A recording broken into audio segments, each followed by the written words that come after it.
Lies.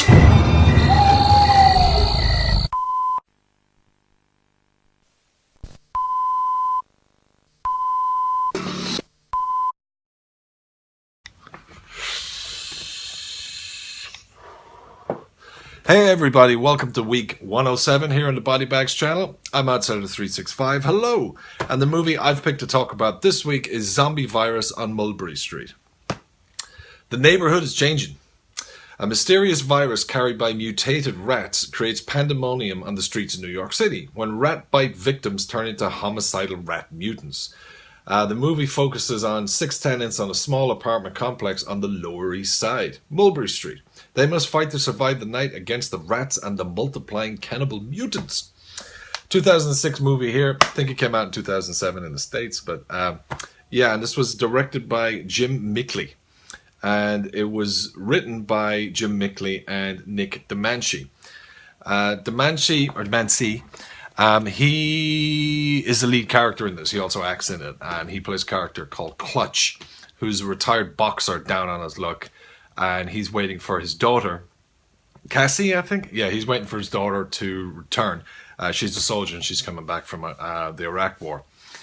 And it focuses on 5 other tenants that are living in this rat-infested, no pun intended, apartment building in New York. And basically, they don't explain it too much why the rats have this mutated disease or whatever, but it's transferred into some humans, and then from the humans, they turn into, it is kind of zombies, they have more kind of rat features. I don't know if you check out that fucking guy, with the ears and the teeth and shit like that, but they're not like tails and fucking like that kind of, mutated rats. It is zombies, it's just a different take on it. And they go, that starts spreading around the neighborhood, into the bars, into the complex and stuff, and they are fighting to stay alive and to kill the zombies, rat mutants, whatever the fuck they are. And that is the gist of the movie. My opinion on it, I really fucking like this movie. I think it's fucking excellent, which is rare because I usually pick movies to review. But the first time I saw this, I was blown away by it because it's a low-budget zombie movie. And to be honest, I watched them, but in the last, let's say 5 to 7, 8 years, the amount of fucking straight-to-DVD, zombie and vampire movies coming out is just crazy. And most of them are fucking terrible and the same kind of thing, the same characters and stuff. This is very fucking different. This is very atmospheric. The soundtrack in this, the music, the songs picked in it, and the score and stuff just works so well. It adds so much to the tension, to the claustrophobic feel of some of the scenes because they're shot inside apartment buildings, so it's very small and very tight. And when they're coming up stairwells and stuff like that, it's not huge, big landscape shots and stuff. It's very confined, and the music really adds to it. And the music at the start, when Clutch is just kind of jogging and stuff, it does, it just kind of gave this alone feeling that he had and stuff, that he's alone. The camp, other tenant in the building is alone as well. There's the old guy, Frank, upstairs alone.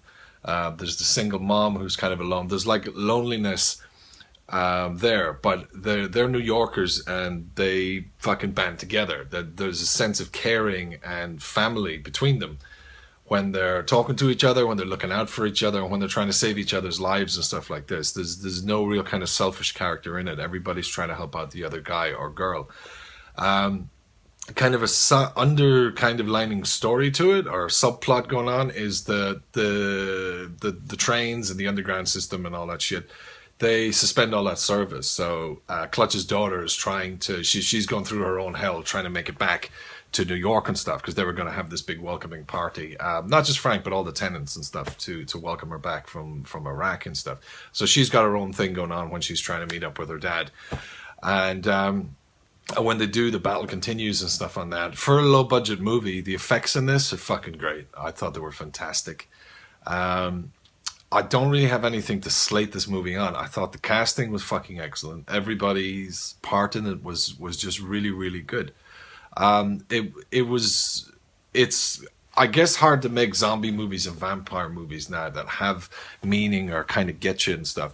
And this, as horror films go and shit, I mean, obviously I love horror and I don't like get terrified and stuff like this, but this is like a scary kind of movie to watch, because bits of it are realistic, you know, because it is so close in, and you know, the realistic bits, I mean, are the attacks and trying to get out of situations and go down stairwells and get out when you're trapped in and things like that. Not fucking rat mutants. That's not what I meant by realistic. But everybody in it is believable, and they're all great characters, and you're kind of rooting for everybody, you know, except that fucking asshole who wouldn't let the big bartender into the behind the gate. Except for him, no one was rooting for him because he wouldn't help out the big bar guy, but he flipped them off and whatever.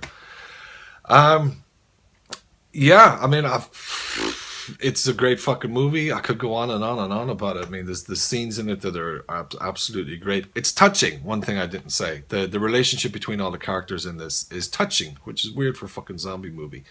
And it kind of gives you that sad feeling at the end that, you know, we had from the Night of the Living Dead, you know, the original one, the way it ends, you know, with the troopers, or, you know, whatever the fuck, when they kill the lead character and shit. Sorry if I spoiled that if you've never seen Night of the Living Dead, but if you haven't, what the fuck have you been doing? Yeah, it had that. It has a very good ending, very very good ending, and you know, a touching ending. That last fucking scene, if you've seen this movie where the jacket's floating, that's like fucking. And then when it lands and stuff, and the relationship between Clutch and the other character. It's just so good. If you haven't watched this and you're into watching a kind of different, fantastic, low budget movie, would highly recommend Zombie Virus on Mulberry Street. It's a fucking corker, as they say. That's my quick little review this week for week 107 here on Body Bags channel. Yeah, if you're interested in checking out my reviews, I'll put a link to my channel below. Thanks a lot for watching. See you again soon. Take care. Bye bye now.